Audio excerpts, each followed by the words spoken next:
First question सभी के लिए फ्रेंड्स, इस वीडियो को आपने ओपन किया उसके लिए बहुत बहुत धन्यवाद। देखिए, मैं ये इसलिए बोल रहा हूँ क्योंकि बहुत सारे वीडियोस देख रहे होंगे जिसमें आपको लिखा होगा आप इतना हो जा आपका एग्ज़ाम जब है कब होगा, ओके, 12 जून को होगा, ऐसे होगा वैसे होगा, ओके। मतलब आप थंबनेल को देखकर जाते हैं, ओके। ऑब्वियसली इस थंबनेल को भी देखकर आप आए होंगे। लेकिन मैं आपसे ये कहूँगा कि जितने स्टूडेंट जो हैं इस चीज़ से डिस्टर्ब हो रहे हैं कि भई एग्ज़ाम 12 जून को है, यूट्यूब पे देख लिया, यहाँ पर देख लिया, वहाँ पर देख लिया। दे आर मतलब वो अंदर ही अंदर ये सोच रहे हैं कि एग्ज़ाम हम पास कर लेंगे बस वीडियोज़ देखकर। तो ये उनकी गलतफ़हमी है। मैंने बहुत पहले 2018 से स्टार्ट किया था पढ़ाना और 2018 के बाद में मैंने जो है 2-3 साल जो है मैंने यूट्यूब पर पढ़ाना ही बंद कर दिया। क्यों पढ़ाना बंद कर दिया? इसका कारण था दे आर बस मतलब यहाँ पर देख लिया कुछ, वहाँ पर देख लिया कुछ, फिर मतलब अलग-अलग जगह पर जो है वो मतलब डिवाइड करके देखते थे, ओके। तो होता क्या था, किसी का कॉन्सेप्ट कुछ है, किसी कॉन्सेप्ट कुछ है, किसी कॉन्सेप्ट कुछ है। एक कॉन्सेप्ट को लेकर वो नहीं पढ़ रहे हैं, ओके। तो मैं यही कह रहा हूँ आप लोगों से कि बहुत सारे स्टूडेंट अभी भी मेरे पास आते हैं, ओके, कहते हैं कि सर उन सर ने कुछ और बताया, उस उन्होंने कुछ और बताया, यूट्यूब पे कुछ और बता रहे हैं और आप कुछ और बता रहे हैं, ठीक है।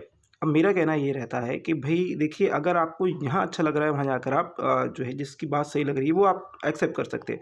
लेकिन आप सोच ही रहे कि आप इतना तो हो गया कि आप जब एग्ज़ाम दे रहे हो तो 18 ईयर्स से तो ऊपर ही हो गए, ओके।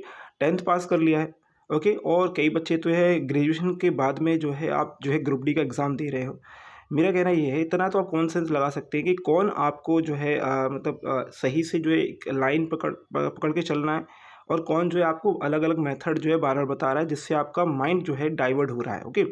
मैं नहीं कहता हूँ कि शॉर्ट ट्रिक काम में नहीं आती, बहुत काम में आती है शॉर्ट ट्रिक, लेकिन उन शॉर्ट ट्रिक से पहले आपको बेसिक आना चाहिए। अगर बेसिक आता है तो शॉर्ट ट्रिक आप खुद से बना सकते हैं। कई आपने देखा होगा, कई बार आप जो जीके की ट्रिक देखती हैं, जीके की ट्रिक बहुत सारे लोग देखते हैं। मैं जीके की ट्रिक नहीं बनाता हूँ, ना ही मैं मैथ की ट्रिक बनाता हूँ। पहले मैं बेसिक पढ़ते हैं, बेसिक से ही स्टूडेंट खुद से ही अपने आप से ही ट्रिक बना लेता है और वो ट्रिक काम की होती हैं। वो उसके काम की होती हैं, भले ही किसी और के काम की ना हो, उसके काम की होंगी। क्यों? क्योंकि वो उसने बनाई है, उसे ज़िंदगी भर याद रहेंगी। ठीक है? तो यहाँ पर हम बात कर लेते हैं, टॉपिक हमारे पास है, टॉपिक है हमारा जो कि ग्रुप डी का एग्ज़ाम कब होगा।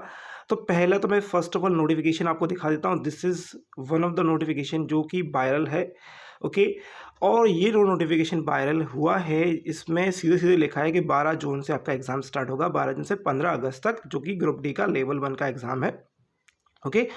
तो ये जो एग्ज़ाम का जो ये नोटिफ़िकेशन हमारा जो वायरल हुआ है, उसमें आपको सारी चीज़ें दिख रही हैं यहाँ पर, ऐसा लग रहा है कि बिल्कुल ऑफ़िशियल नोटिफ़िकेशन है।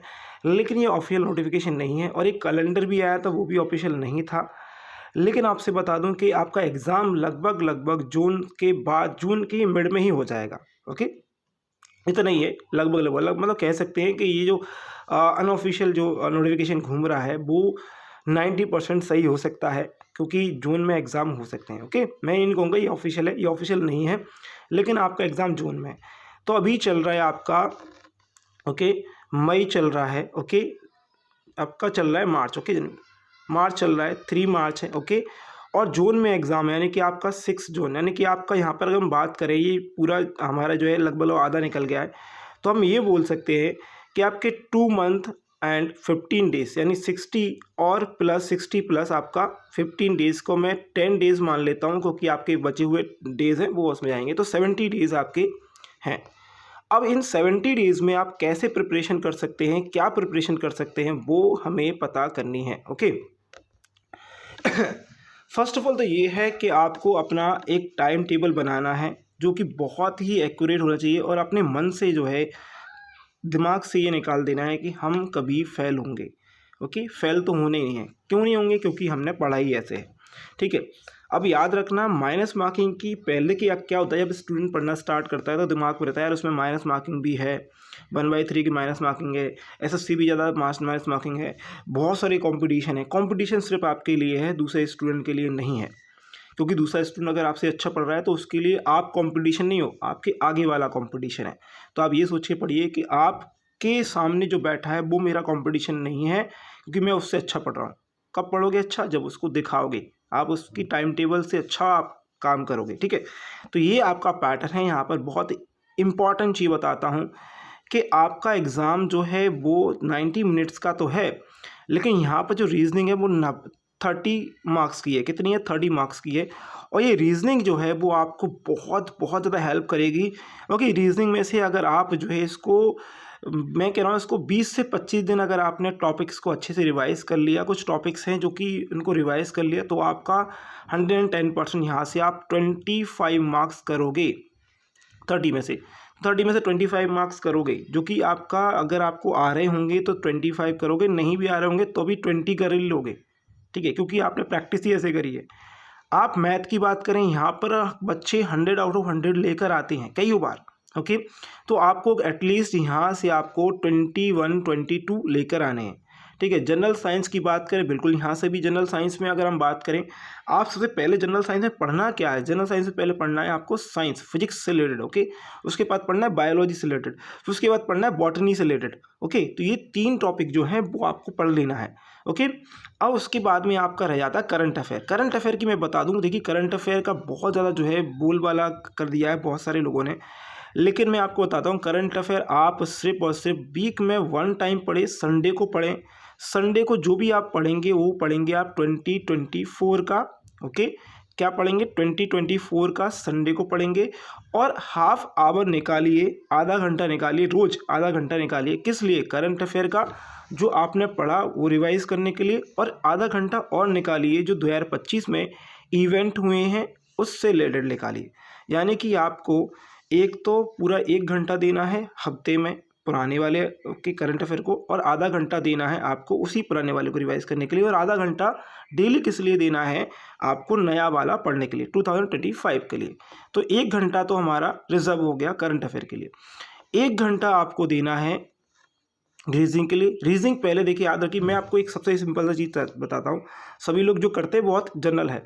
पहले एक टॉपिक पढ़ा, उस टॉपिक को जब पढ़ा आपने, वो टॉपिक पढ़ने के बाद में उसी टॉपिक के आपको कम से कम 100 एमसीक्यूज लगाने हैं। एक टॉपिक को पढ़ने में, रीजनिंग के पढ़ने में ज़्यादा से ज़्यादा आपको 2 आवर लगते हैं, जो कि आपका अगर पर डे आप पढ़ते हैं तो 2 दिन हो जाते हैं। 2 दिन आपने पढ़ा 1 आवर के लिए, तीसरे दिन आपको इसके 100 क्वेश्चन बनाने हैं। खुद से बनाने हैं या फिर खुद से बना लीजिए या फिर और कहीं से देख लीजिए। मैं एक चीज़ बताता हूँ, देखिए स्टूडेंट के लिए, आपने कोई प्रॉफिट एंड लॉस का, ओके, आपने प्रॉफिट एंड लॉस पढ़ा या फिर आपने जो है सिटिंग अरेंजमेंट पढ़ी रीजनिंग में, तो सिटिंग अरेंजमेंट में अगर आपने अच्छे से पढ़ा है तो आप क्वेश्चन नहीं बना सकते क्या? बना सकते हैं। आप डायरेक्शन में क्वेश्चन नहीं बना सकते हैं। आपने डायरेक्शन में क्वेश्चन बनाया तो 1 से 2 क्वेश्चन ऐसा होगा, आपका खुद का क्वेश्चन होगा कि सर ये मेरा क्वेश्चन मैंने करा है, ये थोड़ा सा मेरे को समझ में नहीं आ रहा कि मैंने कर दिया क्वेश्चन, लेकिन ये इसकी कोई शॉर्ट ट्रिक हो सकती है क्या? बिल्कुल, उसकी शॉर्ट ट्रिक आपको खुद से ही मिल जाएगी। जब आप खुद से क्वेश्चन करोगे तो वो शॉर्ट ट्रिक खुद ही आप बनाओगे, क्योंकि आपने उस क्वेश्चन को डिज़ाइन किया है, ओके। तो आप 100 क्वेश्चन में से मैं ये कह रहा हूँ 10 क्वेश्चन खुद के बनाइए, ओके। और 90 क्वेश्चन जो है आप प्रीवियस ईयर में से आप 50 क्वेश्चन ले लीजिए, और आप जो है प्रैक्टिस सेट लगा रहे हैं, बुक ले लीजिए, पॉकेट जीके आ रही है भाई, इतना अच्छी बुक बनाई है खान सर ने, उसको ज़रूर खरीद लीजिएगा। नहीं खरीदे, मैं ये नहीं कह रहा हूँ खरीदिए, नहीं खरीदिए, कोई बात नहीं है, ओके। आप सिर्फ उसमें से जाकर प्रैक्टिस कर सकते हैं। और हाँ, अगर खान सर की अगर नहीं कर पा रहे हैं तो आपको जो करंट अफेयर और इसकी वीडियोज़ अगर आपको नहीं मिल रही हैं तो आप जाकर वीडियो जाकर देखिए, ऑनलाइन फीस स्टडी पे जाकर डली हुई हैं, तो उनको भी आप जाकर लगा सकते हैं, कोई दिक्कत नहीं, ओके। मैं नहीं कह रहा हूँ कि आप या मेरी वीडियो देखिए या किसी और की वीडियो देखिए, लेकिन देखिए। तो यानी कि हमारा 1 आवर हो गया हमारा करंट अफेयर के लिए, 1 आवर हो गया हमारा रीजनिंग के लिए, 1 आवर हो गया आपकी मैथ के लिए। अब कई स्टूडेंट क्या करते हैं, एक दिन रीजनिंग पढ़ा, एक दिन मैथ पढ़ा, नहीं। डेली आपको 4 to 5 आवर निकालने हैं, 4 से 5 घंटे। आप बोलेंगे यार मेरे पास टाइम नहीं है, तो टाइम नहीं है तो भाई आप कंपटीशन बहुत पीछे हो, ठीक है। तो 4 से 5 घंटे निकालने, 1 घंटा यहाँ हो गया, 1 घंटा यहाँ हो गया, 1 घंटा आपको मैथ के लिए निकालना है। मैथ का ऐसा है कि भाई अगर आ गया मैथ तो आप जो है बिल्कुल आग लगा दोगे, ठीक है। मैथ का ऐसा है, मैथ जब आ गया तो आपका रीजनिंग भी बहुत अच्छा हो जाएगा, बहुत अच्छा स्किल हो जाएगी आपकी रीजनिंग की भी।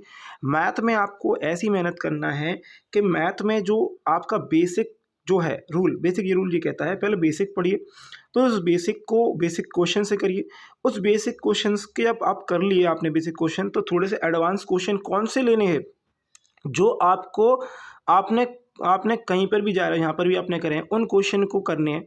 आपको मैं बता दूं, अगर मैथ के अगर पर डे आपने एक टॉपिक किया, उसमें ज़्यादा से ज़्यादा आपको एक टॉपिक में देखिए बता दूं मैं आपको, 3 दिन मैक्सिमम लगते हैं। अगर हम यहाँ पर SICI ले लें, प्रॉफिट लॉस ले लें, ठीक है, टाइम एंड वर्क ले लें। अगर हम टाइम एंड वर्क को ले लें, जो सबसे छोटा थोड़ा सा टॉपिक है, उसको ही हम बात कर लेते हैं। तो यहाँ पर अगर 3 दिन का हम टाइम एंड वर्क को देते हैं, 3 दिन अगर हमने टाइम एंड वर्क को दे दिया तो 3 दिन ये हो गया, ठीक है, 1 आवर हमने पढ़ लिया। अगर आप चाहें तो 2 आवर करके एक ही दिन में ख़त्म कर सकते हैं, या आप 2 दिन में ख़त्म कर सकते हैं 2 आवर देकर। ओके, तो ये हो गया। जब ये ख़त्म हुआ हमारा, तो जो हमने क्वेश्चन लगाए होंगे उन्हीं क्वेश्चन को अगले दिन लगाना है ना। 4th डे हमने ये भी करना है, 4th डे उन्हीं क्वेश्चन को लगाने हैं। और जितने क्वेश्चन हमने 3rd डे में लगाए, 100 क्वेश्चन हमने लगाए होंगे लगभग इसी में प्रैक्टिस में करते करते, है ना, उन्हीं क्वेश्चन को आपको रिवीजन करना है। उन्हीं क्वेश्चन को आपने रिवीजन कर रहा है। और अब लास्ट डे आएंगे 5th डे, जिसमें आप प्रैक्टिस करेंगे। प्रैक्टिस में आपको मिनिमम 100 क्वेश्चन लेने हैं, और मिनिमम से 100 क्वेश्चन में से आपको प्रैक्टिस में 75 क्वेश्चन को सही करना है। यानी 75% एक्यूरेसी होनी चाहिए किसमें, आपकी मैथ में। जब ये हो गई, यानी कि 5 डे हमने एक ही चैप्टर को करा है। आप अब ये 5 चैप्टर को अभी नहीं छोड़ना है, 6 डे पर आना है। 6 डे पर हमने जितने भी डिफ़िकल्ट क्वेश्चन लिए हैं 100 में से, फर्स्ट डे में जो हमने रिवीजन किया था और आपका जो हमने प्रैक्टिस किया था, उनमें से 100 क्वेश्चन में से आपको लगभग यहाँ पर 200 में से फिर से 100 क्वेश्चन निकालने हैं, और फिर से 6 डे में उसको प्रैक्टिस करनी है। ये जो प्रैक्टिस होगी वो आपको दिखाएगी कि आपने कहाँ गलती कर रहे हैं और आप क्या अच्छा कर सकते हैं। ये चीज़ आप मैथ में भी करना है, यही चीज़ आपको रीजनिंग में भी करना है। अगर आपने ऐसा कर लिया, then you will be success. Okay, आपको कोई नहीं रोक सकता। लेकिन अब एक प्रॉब्लम हमारे पास यहाँ पर ये आती है, हमने जो है करंट अफेयर कर लिया, रीजनिंग कर ली, अब आपका आ गया मैथ भी कर लिया। जनरल साइंस या जीके जो आता है, उसमें जनरल साइंस भी आएगा, जीके भी आएगा। जनरल साइंस आएगा और जीके यहाँ पर आएगा करंट अफेयर में। ओके, करंट अफेयर में जीके आएगा। तो मैं ये कहूँगा कि करंट अफेयर को और जीके को भाई इतना ज़्यादा हैवी नहीं लेना है। आप ज़्यादा से ज़्यादा आप हिस्ट्री के जो मोस्ट इंपॉर्टेंट क्वेश्चन है उनको पढ़िए, जो मैं पढ़ा रहा हूँ। ओके, आप चाहे करंट अफेयर को एक 1 ईयर का पूरा बहुत सारे टेलीग्राम पर PDF पढ़िए, उनको रट डालिए, कुछ मत करिए। ओके, अब जनरल साइंस की मैंने बताया था, जनरल साइंस से पहले फिजिक्स लेना है, लाइट ले लिए, साउंड ले लीजिए। ओके, ये सारी ले लीजिए, इलेक्ट्रॉन प्रोटॉन जो इनकी खोज किसने करी, ये सारी चीज़ें ले लीजिए। ओके, इंपॉर्टेंट चीज़ पहले लेना है, किसने किसकी खोज करी, ये ले लीजिए। तो आपने जब लिया कि किसने किसकी खोज करी, तो ऐसे मुझे कितने मिले, ऐसे मुझे 50 ऐसे इन्वेंटर मिले जो बार बार रिपीट हो रहे हैं, जो बार बार इंपॉर्टेंट है। ओके, 50 मिले, 50 मैंने रट लिए भाई, याद कर। देखिए मैं बताऊं, ये रटना ही पड़ेंगे। अब क्या हुआ, रटना ही पड़ेंगे ना भाई, क्योंकि इनके नेम रटना है और इनके इन्वेंशन रटना है। और इनके इन्वेंशन के बाद में अगर आपको डेट पता है तो डेट भी पता करना है, ठीक है। अब किसी वाले व्यक्ति को नोबेल प्राइज़ मिला है किसी इन्वेंशन के लिए, तो वो भी उसको लिंक कर कर लिख लेना है, ठीक है। लिख लिया आपने। ऐसा करने में 50 इंपॉर्टेंट निकालने में आपको 2 दिन लगे हैं। उन 2 दिन को क्या करा आपने, रिवाइज भी किया होगा। उन 2 दिन के क्वेश्चन को आपको 30 दिन भी क्या करना है, रिवाइज करना है, बहुत अच्छे से रिवाइज करना है। ये हो गया। अब आपने क्या ले लिया, आपने ले लिया एक और टॉपिक, फिजिक्स का हमने एक और टॉपिक ले लिया, हमने ले लिया आपको साउंड ले लिया। ओके, इलेक्ट्रिसिटी ले ली, लाइट ले लिया, या लेंस ले लिया। लेंस हमने लिया है, हमने दर्पण ले लिए, 2 तल दर्पण हो गए। ओके, आपके और जो भी दर्पण है, ओके, उसके पहले हमने उसका बेसिक सीखा। बेसिक ओनली, देखिए आपको बताऊँ, दर्पण वाला जो चैप्टर है ना, वो सिर्फ और सिर्फ आधे घंटे का है। कितने घंटे का, आधे घंटे का। जो आपको 1 घंटे पढ़ा रहा है, उसमें 1 घंटे में अगर कोई व्यक्ति पढ़ा रहा है तो उसमें उसने क्वेश्चन लिए होंगे फोकस लेंस की दूरी क्या है, ये वो सारी चीज़ें। ओके, तो जब ले रहा होगा इस क्वेश्चन को, तो वो क्वेश्चन कम से कम 10 क्वेश्चन कराएगा वो, मैक्सिमम। मिनिमम 10 क्वेश्चन कराएगा, मैक्सिमम तो 50 भी करा सकता है। तो इन 10 क्वेश्चन के बाद में आपको खुद से भी 10 क्वेश्चन बनाने हैं, तो ये होगा 10-10-20 क्वेश्चन। ये फर्स्ट डे की नहीं बता रहा हूँ, ये फर्स्ट डे की इनिशियल चीज़ बता रहा हूँ कि आपको 1 घंटे में जो फोकस वाला है वो भी जाएगा, 10 क्वेश्चन भी जाएंगे, और 10 क्वेश्चन खुद से ही बन जाएंगे। ये हो गया पहले दिन का ही। और अगले दिन क्या करना है, आपको यही टॉपिक लेना है, फिर से आपको इसी को ही रिवाइज करना है। ऐसी मतलब 2 दिन में 1 टॉपिक क्या हो गया, 2 दिन में 1 टॉपिक हो गया। साइंस के मैक्सिमम टू मैक्सिमम आपके 15 ही चैप्टर हैं, 15 से ज़्यादा चैप्टर है ही नहीं। तो 15 चैप्टर हैं। ऐसी बायोलॉजी में अगर हम बात करेंगे 20 चैप्टर ही हैं, और 10 चैप्टर हैं सिर्फ और सिर्फ बॉटनी में, ठीक है। तो मिलाकर हम बात करेंगे, आपका 10, 20, 30, 40 चैप्टर हैं। और पर डे के हिसाब से अगर आप करते हैं तो मिनिमम से मिनिमम अगर बात करें 60 डेज़ में निपट जाएगा। 60 डेज़ में, यानी मतलब कि 2 मंथ में निपट जाएगा, ख़त्म बात। और ये रिवाइज भी हो जाएगा, ठीक है। तो यहाँ पर हमारा प्लान जो है, अगर हम बात करें हर दिन का, अगर हम यहाँ पर हम बात करें इसका भी हम 20 डेज़ लेते हैं, इसको हम यहाँ पर जो है 60 डेज़ लेते हैं, इसको भी 60 डेज़ लेते हैं और इसको हम 40 डेज़ लेते हैं। और तीनों चारों चीज़ों को हम एक साथ कर रहे हैं। बच कितने रहे हैं यहाँ पर, मैक्सिमम हो रहे हैं 60 डेज़, मैक्सिमम कितने 60 डेज़, और 60 डेज़ ही हमारे पास है। अब बचा जो टाइम है वो आपका टाइम है, और वो आपका टाइम में क्या करना है, जितना भी क्लियर हो गया उतना आप साइड में रख दीजिए, जितना अनक्लियर है उसको 5 डे के लिए रिवाइज करिए। कितना दिन के लिए, 5 डे के लिए रिवाइज करिए। और 5 डे का जब रिवाइज कर लेंगे, जो नहीं है अनक्लियर है, मतलब कहने का मतलब जो आप डाउट आ रहा है, कुछ आ रहा है, तो उसको आप करिए, ओके। और जो बचा हुआ 5 दिन है उनको आप कुछ नहीं करना है। 5 डेज़ में आपको 5 6 जो भी डेज़ बचेंगे उसमें आपको पूरा पुराना वाला रिवाइज करना है। कैसे भी करें आप, चाहे 10 घंटे पढ़ें, 15 घंटे पढ़ें, लेकिन पढ़ना है उन दिन, 5 दिन। आपको बुखार आ रहा है, कुछ आ रहा है, लेकिन पढ़ लेना है, ठीक है। बहुत सारे लोग कहते हैं यार इतना कैसे पढ़ेंगे, पूरा रिवाइज करा हमने 60 दिन में, उसको 5 दिन में कहते हैं कर लेंगे भाई। अगर आपने अच्छे से पढ़ा है तो 5 दिन आपको बहुत है, जो आपने 60 दिन में पढ़ा है, ओके। तो फ्रेंड्स, आपको मैंने चीज़ें बता दी कैसे करना है, प्रिपरेशन कैसे क्या करना है। आपको बहुत सारी चीज़ें फ्री ऑफ कॉस्ट मिल जाएंगी, यूट्यूब पे जाकर देखिए, सारी चीज़ें मिल जाएंगी। पहले आप लिखना स्टार्ट करें, पढ़ना स्टार्ट करें, देन आप सक्सेस हो गए होगे, ओके। और एग्ज़ाम की डेट तो ऐसा है कि 12 जून के बाद ही एग्ज़ाम होगा, पहले हो नहीं सकता। ऐसे ही एनटीपीसी का एग्ज़ाम है, ओके। और इसमें 1/3 की माइनस मार्किंग है। 10 और 10 और ITI का पास का क्या जो यहाँ पर जो है मैटर है, ये मैटर जो है अभी ऑफिशियल नहीं आया है। इसमें एक चीज़ बता दूँ आपको कि ITI वाला भी पेपर देगा और 10th वाला भी पेपर देगा।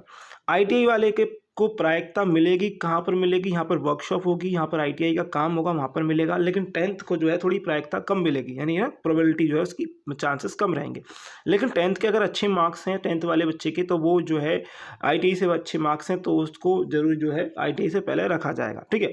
बाकी ऑफिशियल नोटिफिकेशन आएगा तो बिल्कुल हम बताएंगे आप लोगों के लिए। फ्रेंड्स, अगर ऐसी वीडियो तो कम बनाता हूँ, ओके। तो वीडियोस मैं आजकल डाल रहा हूँ आप लोगों के लिए। तो ये वीडियोस जो हैं आपको हिस्ट्री वगैरह की वीडियो आप एक बार देख लेंगे। हिस्ट्री से रिलेटेड वीडियो जो है वो आप एक बार जाकर चेकआउट करेंगे ऑनलाइन हिस्ट्री पर। वहाँ पर आप सिर्फ टेस्ट दीजिए, ओके। टेस्ट देकर आप पहले समझिए कि हाँ टेस्ट दे रहे हैं हम, ओके। बाकी डीप जो है आपको ऑनलाइन और भी बहुत सारी जगह पर जाकर देखेंगे तो डीपली भी आप पढ़ लेंगे, ओके। और अगर आपको डीप पढ़ना ही है, अगर आपको अच्छे से पढ़ना ही है, समझना ही है, तो आप मुझे बता दीजिए कि कोई भी एक टॉपिक है वो हमें पढ़ाना है, तो आप मुझे टॉपिक लिख के दीजिए और मैं बिल्कुल उसको पढ़ाऊँगा, ओके। तो thank you for watching this video. Best आपके एग्जाम के लिए, आपके रिजल्ट के लिए धन्यवाद।